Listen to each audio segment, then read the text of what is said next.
Alright, so this is lesson 8, practice test on polynomial and sinusoidal function. So today I'll focus on the sinusoidal function. So if you scroll to question number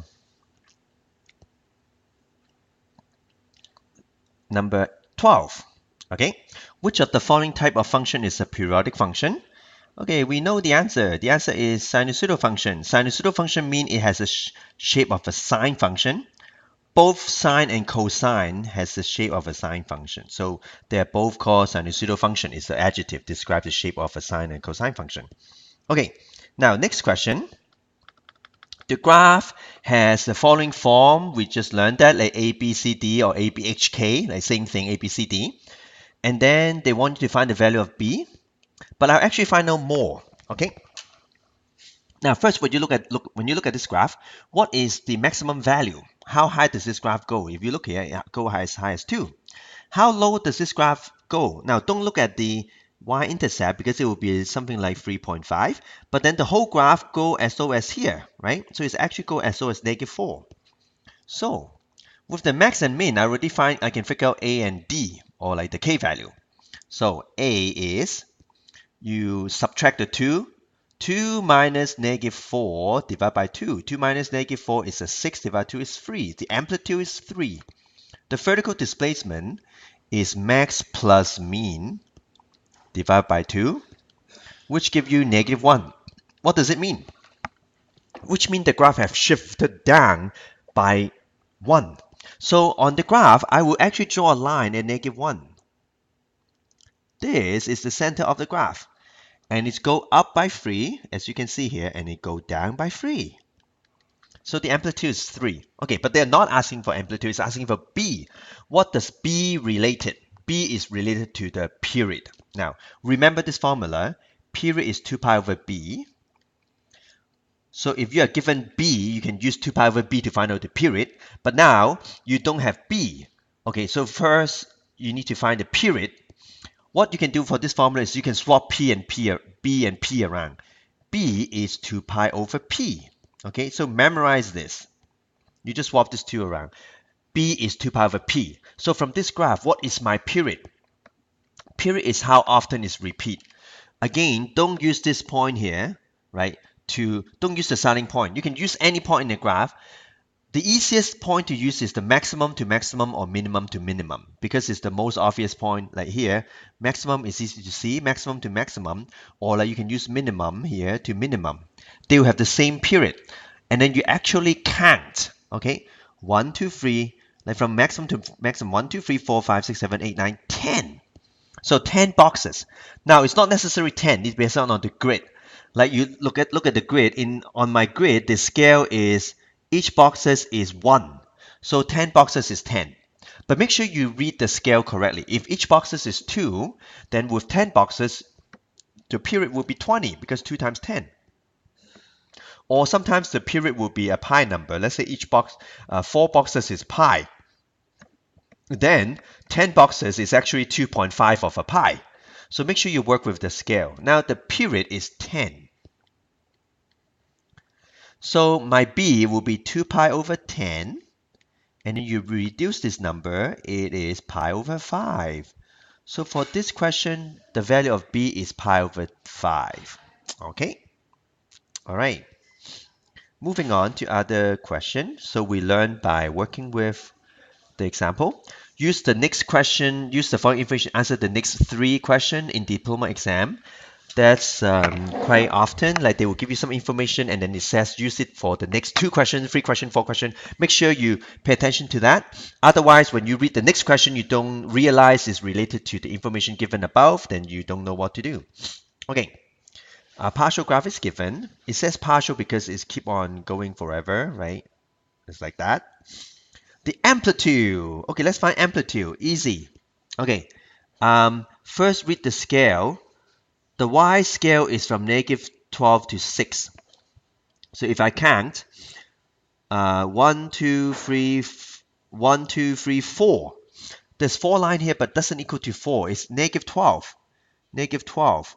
So each boxes is 3. Okay? Each boxes is 3. and then it should be 3, it should be 6. Hey, it matched 6. See, you need to work with your scale.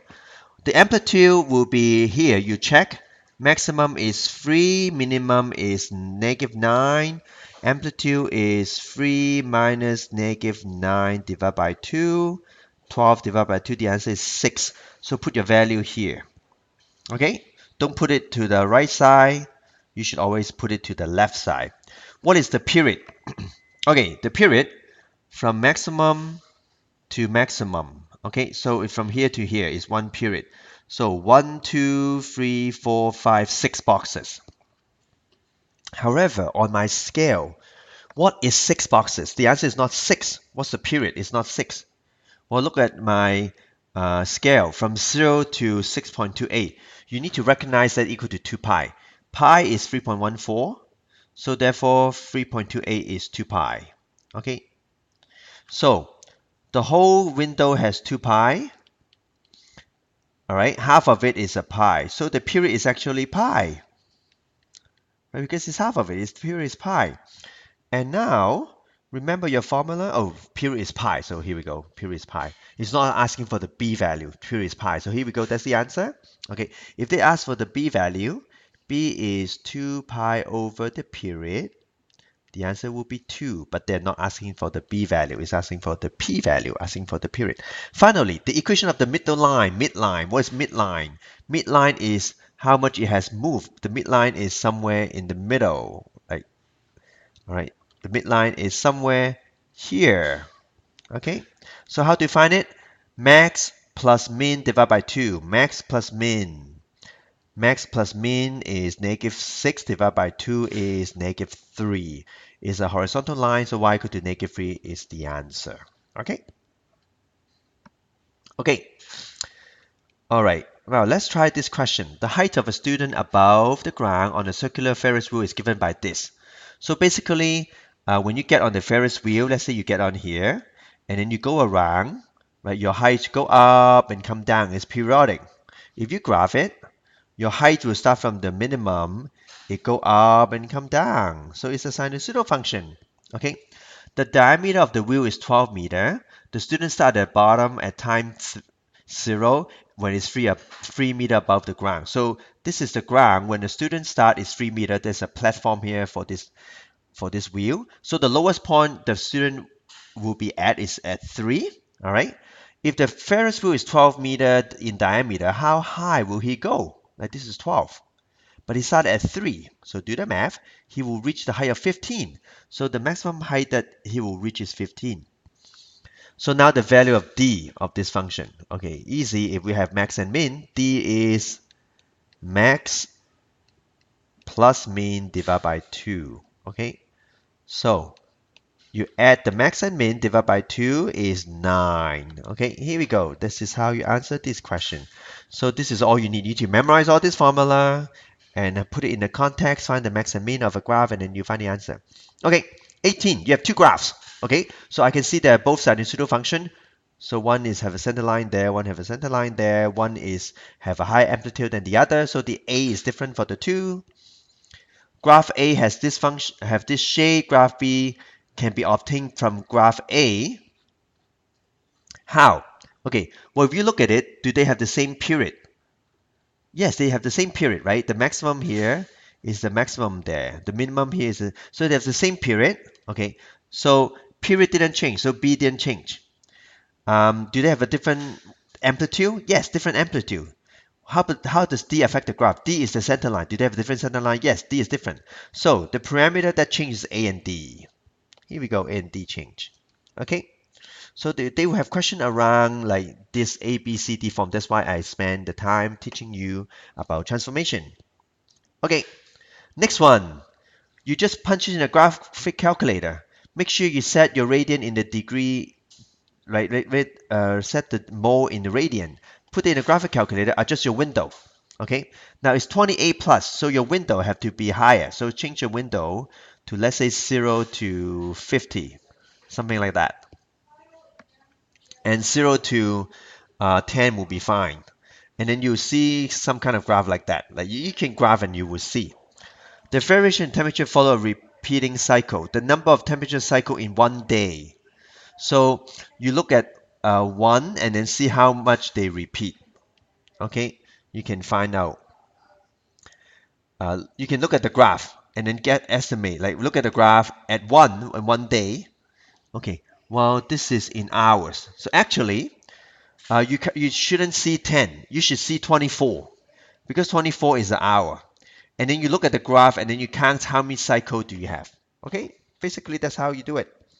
Next, to the nearest degree, the temperature at time here, if t is your variable x here, represent hours past midnight. So if you are 1 hour past midnight, the t value will be 1. If it's 3 afternoon to 4:30, how many hours you have past midnight? The answer is 14.5, right? 30 minutes is half an hour. So basically, this is a calculated question. You make this graph and then you search for the value when the time equal to, right? You trace, there's a trace button in your calculator, trace 14.5 and then you have an answer. Okay? So it's a calculated question just to see if you know how to punch it in a graphic calculator. Find a graph for the following. Okay, like if you look here, if this is k, but then the period is half of a k, right? Period is half of a k, right? So k is here, so period is half of a k. If you look at this, this is all the b value in the graph. Okay, so b is 2 pi over p, 2 pi over k over 2. Wow, how can you do fraction over fraction? When you divide by fraction, is multiplied by the reciprocal. So you flip this around. So the answer is 4 pi over k. So that's your b value. 4 pi over k here, 4 pi over k. So the answer is 1. Okay. Finally, are we almost done? Find the value of a, b, and d. Okay. So, well, we have learned it, right? A is top minus bottom divided by 2. That would be 3. D is top plus bottom divided by 2. That would be 4. So that would be your center line. B is you look at the period. Okay, the period is pi. So the answer is 2 pi divided by the period. Will give you the B value. Okay, so its answer is 2. So the answer is 3, 2, 4. 3, 2, 4. Okay, all right. So take your time to understand, right? Try to understand my example. Okay, so that's it. I will stop here. Okay, wish you good luck and hope you understand sinusoidal function. Basically, you need to learn the basic shape, sine, cosine function, and then learn about attaching a and b and k to the function. Usually, they don't pay attention to the c. So let me show you again here. You have a sine function. A and D are on the outside. Okay, they affect the graph vertically. This affect the amplitude, this affect shifting up and down the center line. And then you stick a B value here, which affects the period. And just memorize the formula. Okay, memorize the formula.